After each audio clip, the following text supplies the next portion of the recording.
پاکستان جلد قرضوں سے مکمل نجات حاصل کر کے معاشی طور پر خود کفیل ہوگا۔ وزیر اعظم IMF کی جانب سے حکومتی معاشی اصلاحات اور اقدامات کے مؤثر نفاذ کی وجہ سے جاری پروگرام کے تحت مالی اجرا پر وزیر اعظم نے حکومتی معاشی ٹیم کی کوششوں کی پذیرائی کی ہے۔ وزیر اعظم نے کہا کہ اصلاحاتی ایجنڈے کے نفاذ اور پاکستان کی معاشی ترقی کی راہ ہموار کرنے میں field marshal Syed Asim Munir, chief of army staff اور چیف آف ڈیفنس فورسز کی معاونت کا کلیدی کردار ہے۔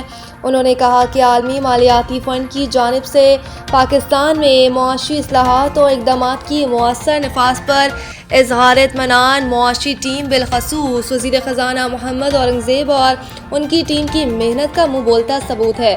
IMF کی جانب سے حالیہ مالی اجرا اس بات کا ثبوت ہے کہ پاکستان معاشی استحکام اور ترقی کے لیے ضروری اقدامات پر عمل درآمد کر رہا ہے۔ وزیر اعظم نے کہا کہ ڈیفالٹ کے دہانے سے ملک کو استحکام اور ترقی کی سمت میں گامزن کرنا ایک کٹھن مرحلہ ہے۔